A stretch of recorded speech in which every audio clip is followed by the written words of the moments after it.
Good Tuesday to you, everybody in Gov 603. Welcome to week boom, bam, 12. Yow. We are tearing right along in the semester. Only 3 more weeks, really, regular class, that is, because although the semester is 16 weeks, I'm not going to give you readings and discussion board posts in the last week. I'll give that time to you so you can get your papers finished and get everything in order. Okay, so do what I do as you're heading into the final stretch. Stay motivated and stay caffeinated here. Very good. Okay, so what do we have here this morning? Yes, this is the Griffin Cup. My father's family from Wales, my mother's family from Holland, actually first generation, her family. So I am second generation, grew up. My mother did not speaking the English, had to learn it from the ground up, spoke the Dutch instead, which I do not because she refused to speak any in the home, wanted us to integrate right in. So it goes. Okay, enough about me. How you doing? You hanging in there? All right. Let's talk about the questions and your answers from week 11. And before we do that, a couple of points for you to, sort of just keep on the horizon. Okay. I don't want you to worry about things that you have to do. There's a difference between being concerned and focused and anxiety. All right. Be focused. Don't be anxious. So number one, remember that your final papers due April 21st. All right. Now, again, and I tell this to you because some of you, when I've talked to you on the phone, I get the sense that you think you're actually going to have to go out and conduct these studies, and you're not. This is a research proposal. This is you. Imagine you're writing to me and you want money to do this. This is you just you don't have to give me a budget. This is you describing to me as a potential funding source. What's the issue that needs to be looked at? Why does it need to be looked at? Who cares? Okay. What's the background to the issue? That's your literature review. How are you going to go about looking at the issue? What questions are you asking up front? That's your hypotheses and your research questions. Okay. How are you going to go about gathering the data to answer these questions? Where are you going to get the data to gather that you're going to gather? From what sources? And then what methodology are you going to use to analyze it to answer the research questions or the hypotheses that you put forward? So what I'm looking for in your papers, in addition to, being in APA style, you having the required sections, the introduction, the literature review, the methodology, the proposed analysis, that sort of thing, and then your conclusion, and then it's well written, it's cogent. Okay, it's free from as free as you can get it from mistakes and so on and so forth. What I'm looking for, the big picture is what I'm looking for, is do those 7 areas, those 7 things that I just went through, do they make sense? Would it work? All right, so I'll give you an example. And this is actually someone's paper in the class. And I'm not, saying this is a bad idea. I'm not picking on the person who's doing this topic. I'm just using this as an example.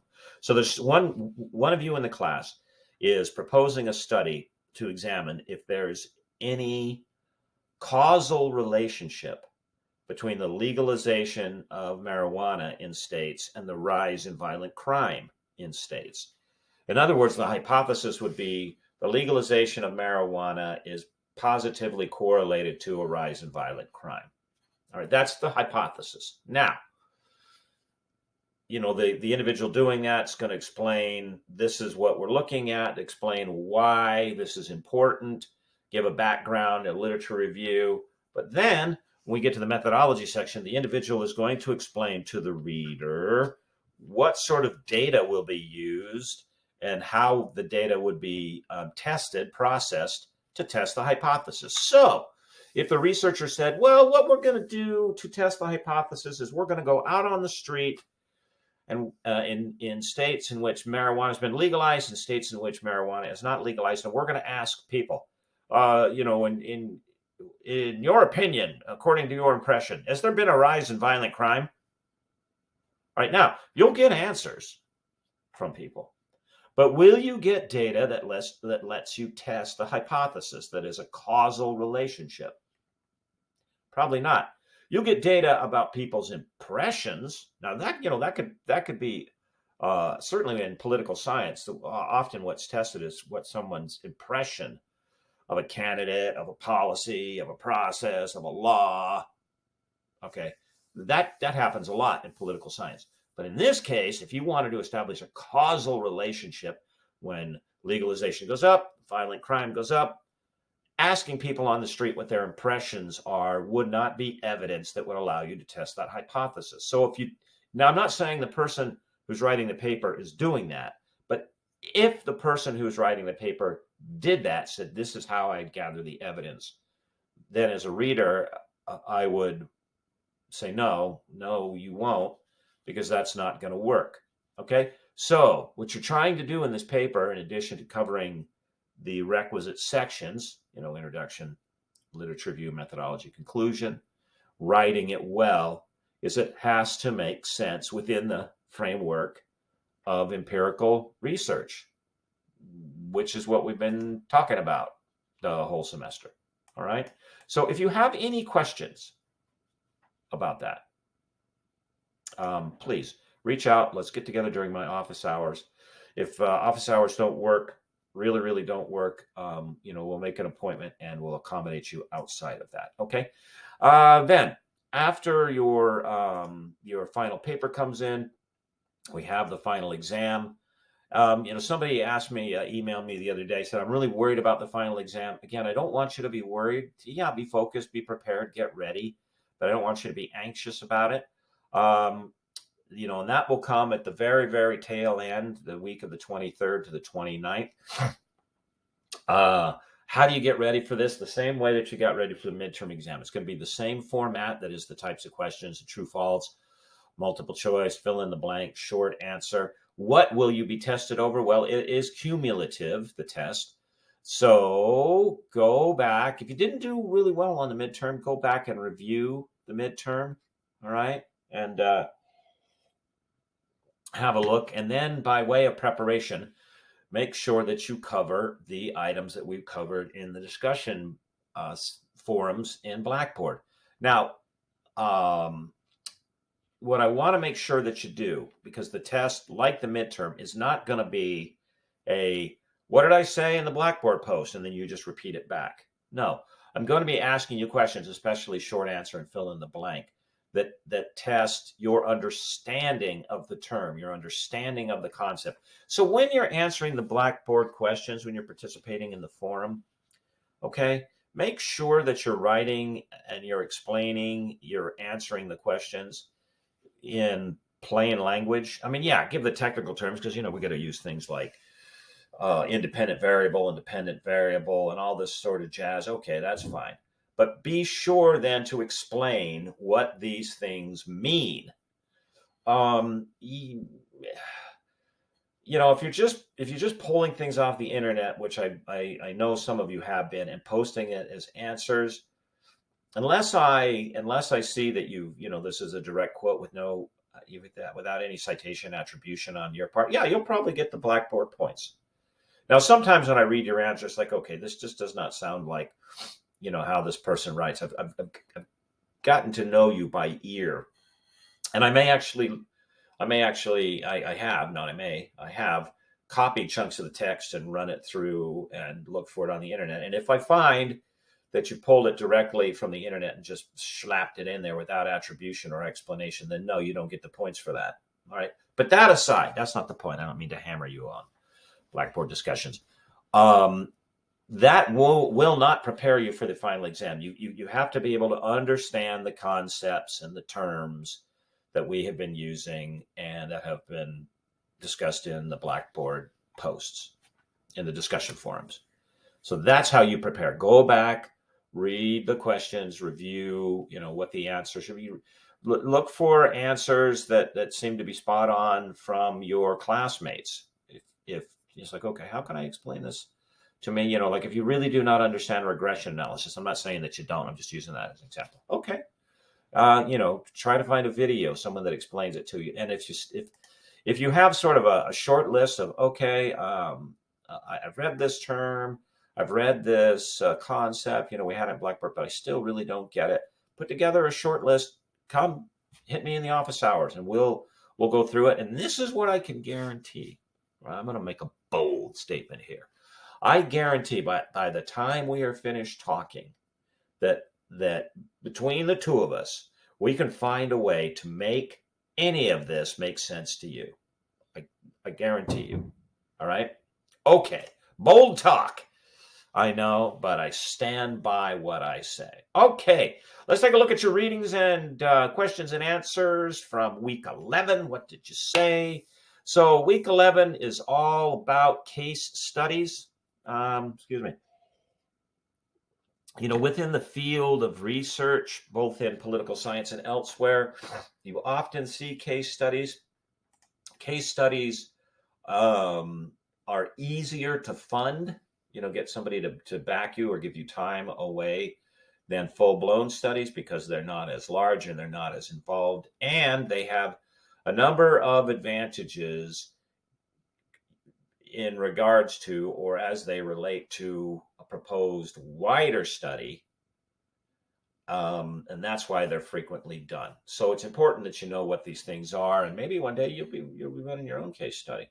You know, who knows where fate may take you. All right. So we spent the week reading material from Vanevra and asking questions about case studies. So question number 1, according to Vanevra, why are case studies helpful in testing theories? All right, Timothy, I like what you're doing here. Vanevra explains various reasons why case studies are helpful in testing theories. Okay, and by the way, Tim, I'm not, Tim, or if you prefer Timothy, I'm not picking on you here. But when you, you know, whether you're writing a paper, you don't need this. You don't need the explains various reasons. Just dump that and go straight to the answer. You could just say Vanevra observes that although data points are few, case studies control or hold constant impacts of omitted third or outlying variables on the results that created uniform character background conditions using congruent procedure or process tracing methodology. Okay, and I picked this answer from you, Timothy, because I want you, I mean, you are correct, but could you explain that in simple terms? If we were in a classroom, I said, that's great. Now explain to everybody what that means. If you could do that, you're on target. If you're not quite sure, then you need to bust it down. Okay. So for instance, Mary, overall large N methods, this studies, tell us about whether hypotheses hold and why they hold. Case studies say more about why they hold. So small studies. Case studies can be best if we want to infer or test hypotheses, or if cases have been unevenly recorded, a few are recorded in great detail, many in scant detail. Okay. So in other words, case studies are helpful in testing theories because if you have a theory and you want to see if there's, you know, as long as, and look, avoid theories that beg the obvious. I theorize that when startled, a dog will bark. I mean, you know, come on. Now you look like you don't know how the world works. You don't want to do that. Okay. I mean, that's really obvious. I get it. But if you put forward theories about, say, you know, how do voting times impact voter turnout? Will people stand in line to vote because it's really important, but they don't like standing in line at the supermarket? Whatever, or vice versa. They will stand in line at the supermarket because they need the food, but they don't stand in line to vote because they don't feel that they need to vote. Whatever. Okay, so there's your theory. A small case study can help you test that by, one, you're looking for outliers, and you can identify them. And outliers means extreme cases. So here's an example. Let's say you were a kindergarten teacher and you wanted to find out in 60 seconds how many times could a kid jump up and down. So you got 10 of your little students and you lined them all up. You said, okay, kiddies, now we're going to have some real fun. I got a stopwatch here, and I'm going to say ready, set, go, and then When I say go, you start hopping up and down. And then when I say stop, you stop. And so you bring them up, you get them all in a line there, and you get your stopwatch. And the first one is little Susie. And you say, okay, Susie, ready, set, go. And you hit the stopwatch, and Susie hops up and down. And then in 60 seconds, Susie can hop up and down 40 times, just hypothetically. You're like, oh, that's great, Susie. Pat on the head. Back to your desk. Give her a sucker, whatever. Next, it's Timmy. All right, Timmy, ready, set, go. Hop up and down. Timmy hops up and down 52 times. Back. All right. Next, it's Billy. Billy doesn't dig this. He doesn't understand why he's standing in line. This is during recess time. He wants to be outside playing ball. He wants to be running around with his friends. This is stupid. And Billy's like, all right, come on, Billy. It's time to hop up and down. Ready, set, go. Billy doesn't move. All right, Billy, come on. You can do it. Come on, I know you can. All you got to do is hop up and down. Billy begrudgingly, sort of, can you count that as a hop? You're not sure. The 60 seconds are up. You're right. Okay, Billy, go sit at your desk. Now, standing behind Billy is his friend, Johnny. And although Johnny was, he's like, oh, okay, this looks interesting. He saw what Billy didn't do, and he thinks Billy is pretty cool. And if Billy isn't hopping up and down, he ain't going to hop up and down. So you get the same reaction from Billy and Johnny. Neither of them hop up and down. Now, and then everybody else, they cooperate with you. Now, of the 10, you have 2 that gave you a score of 0. Those are outliers. Okay, and that will, if you added up all the number of hops between the number of 8s and then added 2 zeros into it and then divide by 10, that is going to significantly affect the average number that you get of times that a 5-year-old can jump up and down in 1 minute. All right. You don't want to know how many times or whether or not they will jump up and down. That could be its own study. Can you get 5-year-olds to jump up and down? Or what kind of motivation is required to get them to jump up and down? In other words, to get a certain group of people of a certain age in a certain situation to do X. This is very much political science. That could be its own study, but that wasn't your study here. Your study here was hop up and down study. What do you do with those outliers? Well, you have to throw them out of your data set, and now you have a reduced number. When you run a case study, you can identify outliers and plan your larger study to avoid them so that it doesn't contaminate the data pool. And then maybe you even plan 2 studies that if the outliers are multiple enough, that is, instead of 2 people that wouldn't jump up and down, 5 of them wouldn't jump up and down. You go, there's something going on here. Why is it that these kids don't jump up and down? That could be a separate study. But case studies let you test your theory and help you identify outliers. Okay? So as Timothy says, in addition, it selects high and low values, meaning outliers, thus lowering the chance of omitting variables producing the results that the test theory predicts. In other words, you don't have to throw this data out. That happens all the time when large studies are done, that data gets excluded, but you don't want to have to do that as a researcher. And then if you have to throw data sets out, like Billy and Johnny, you have to explain to your readers why your N value went from 10 to 8. Why did you have to throw these 2 out? And, it reflects poorly on your ability as a researcher, because the readers are like, so what was it about how you set this study up that they refused to participate? Did you bias their activities before you even got started? What? Okay, so you don't want that. Okay, good answers. And I should add one more thing, that getting to the why of if someone does something or not, that's one of the reasons that case studies are helpful in testing theories. This is also true, if you do what's called a mixed method study. If you do a quantitative study, that is, you run a survey instrument, or you count the number of times that the little munchkins hop up and down, and then you sit down and you interview a certain number of people taken randomly from the group that you gave the survey to, and just ask them open-ended questions. Why did you hop up and down? Why didn't you hop up and down? Do you like hopping up and down? How do you feel when you hop up and down? Do you prefer not hopping up and down? How do you feel when you don't hop up and down? How do you feel when recess time is given over to hopping up and down? These kinds of things, without leading them in one direction or another.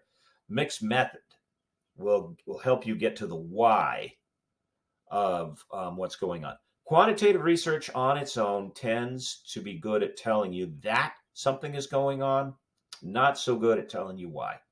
Okay, so a case study can help you identify the why, same with mixed method. Okay, question number 2. What are case studies? I suppose I could have put that as question number 1 instead of number 2.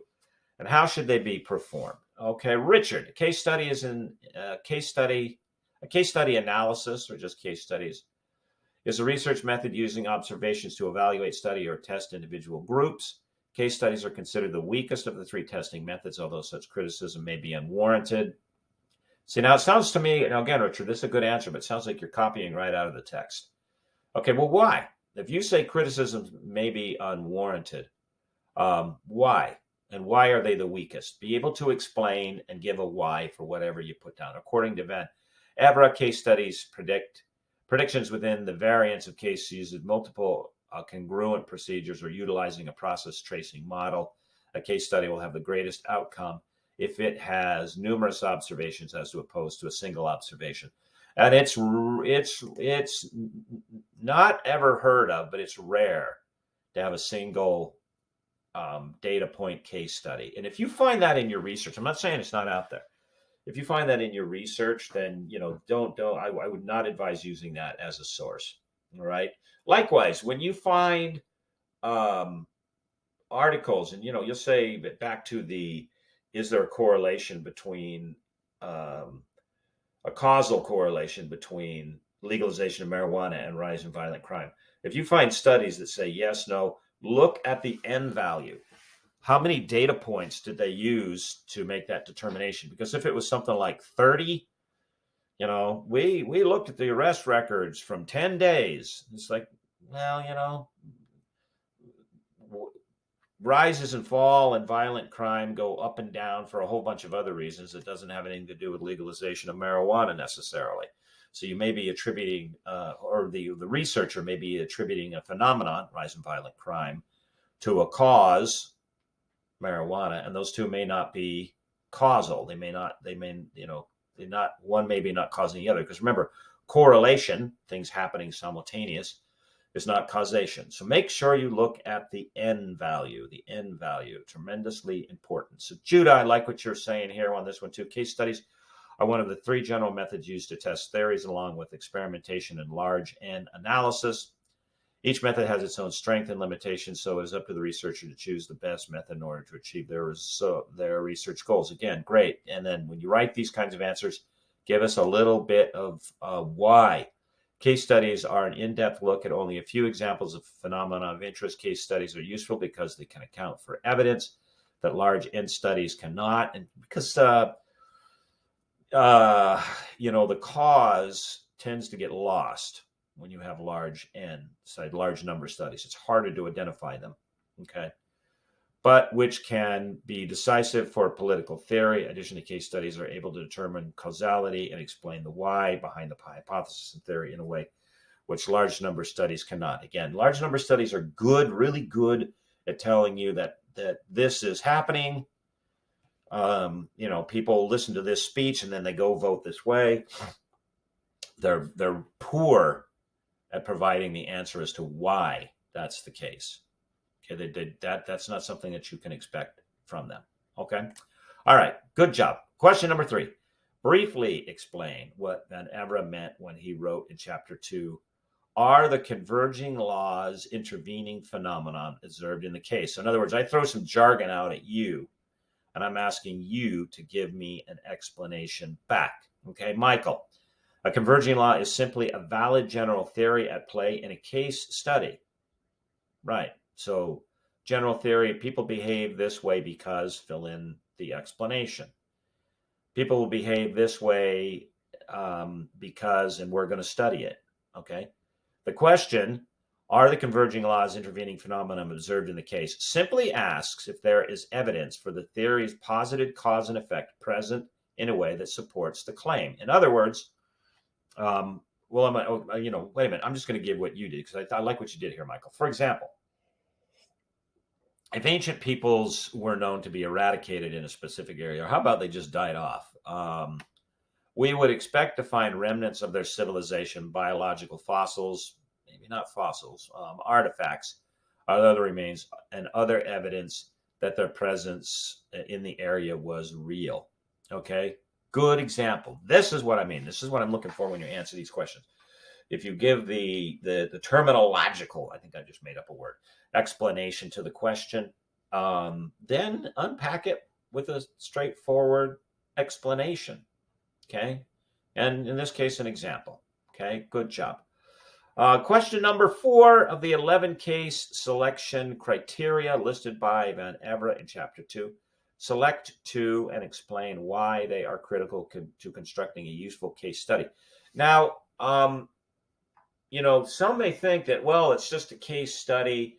It's a small n number.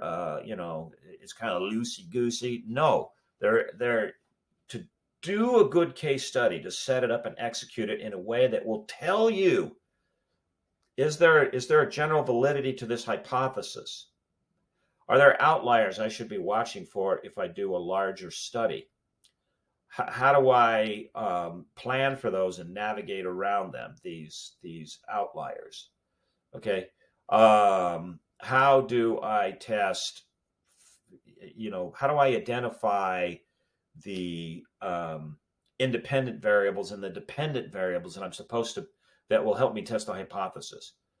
All of these elements, these 11 criteria, you should go through that checklist and say, okay, yes, it meets this, it meets this, it meets this. And so it's not, although the process is simpler because it's smaller, the criteria that you need to meet and set up and aim for is not small and simple, because a case study, well conducted, can be the difference between conducting a larger study or not. And again, I'm talking about your work, your professional life, your funding, these sorts of things. Okay, Andrew, and I'm not going to go through all your answers because, some of you picked some and some of you picked others. All right, so for your purposes, be able to identify the 11 case selection criteria. That might come up somewhere. Wink. All right. For this criteria selection, the researcher would select cases where the variables that cause the effect under study, often independent variables, often an independent variable, is present with an extremely high or low value. In other words, you're looking for outliers, whether either small or large quantities. This area is that the extremely valued variable will produce noticeable, unique, and certain effects that lead to extreme testing results. Again, you're looking to identify outliers, because outliers can confirm a hypothesis when over the large population, the hypothesis is not true, like kids can't jump up and down within 60 seconds. All right, so those 2 outliers from the example that we gave would suggest that kids don't jump up and down. Well, that's not true. Just Billy and Johnny didn't jump up and down. Okay. So it lets you identify outliers over the larger selection, or the larger group that you're going to select.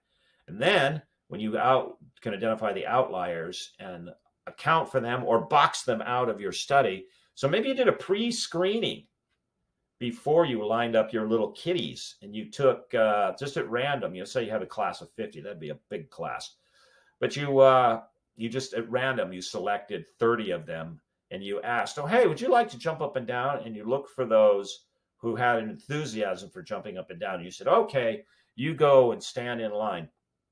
And if any of them said, nah, okay, then that was excluded, because what you're interested in that study is how many times can they jump up and down, not are they willing to jump up and down. That could be its own study, but the study that you're after is the jump up and down in 60 seconds.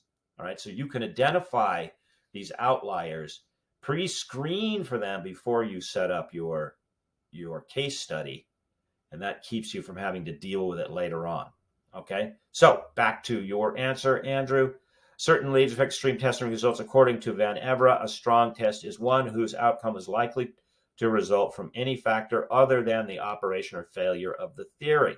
Okay, this means, that's what I'm looking for, you'll be able to explain it, that the result of the test would unlikely occur without the extreme variable, and it would rule out other conditions or variables for causation. Okay, so if you get these funky results, like you factor in the 2 zeros of your 10 kiddos, that would affect the number. What if those 2 zeros weren't there? Would it be a different number if you added up 8? The number times the 8, jumped up and down and divided it by 8? Well, yes, it would be a different number. Okay, the extreme variable would produce a magnified outcome that would either strongly prove or disprove the theory being tested. See? Testing extreme variables can also evaluate antecedent conditions or magnify the effects of interviewing. Okay. And then for the next one, you pick divergence of predictions made of the case by competing theories. This case selection criteria is more appropriate for researchers who are testing the strength of 2 theories instead of testing for the null hypothesis of a single theory. Okay, that is true. Now, again, be able to explain that. What do we say? They're testing for a null hypothesis. Okay? Be able to explain that. This case criteria works best when the 2 cases selected have certain and unique opposite predictions. So you may, it does happen that you come at a phenomenon with more than one theory. You say, well, it could be this or it could be that. So let's go back to the stand in line as impact on voter turnout. And you say you compare that to other things that people that have to stand in line.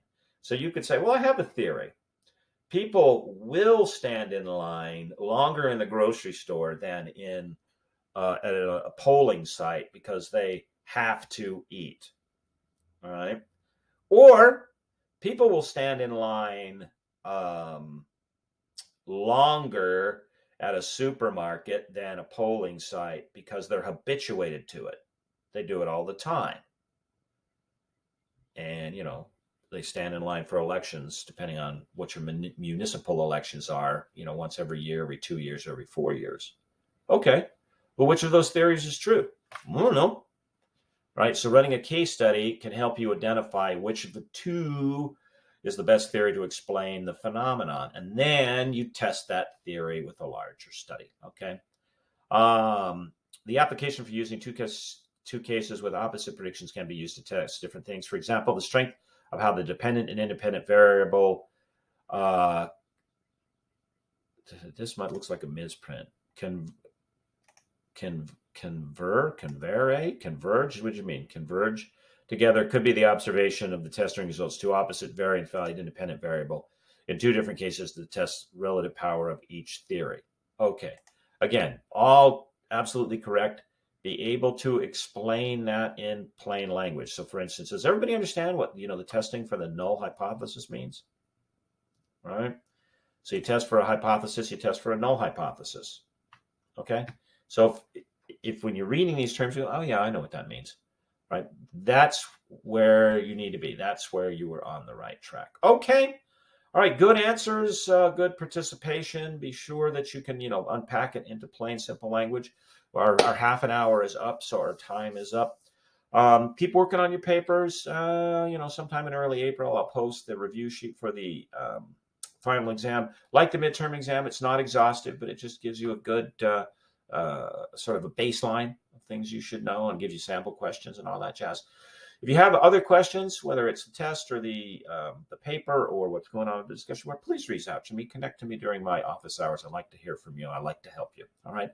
And so remember, in that spirit, I'm thinking about you. If there's some of you who are going through some difficulty, some discernment, you know who you are. And remember that I'm praying for you. All right, everybody have a great week. And I'll see you on Blackboard. Bye-bye.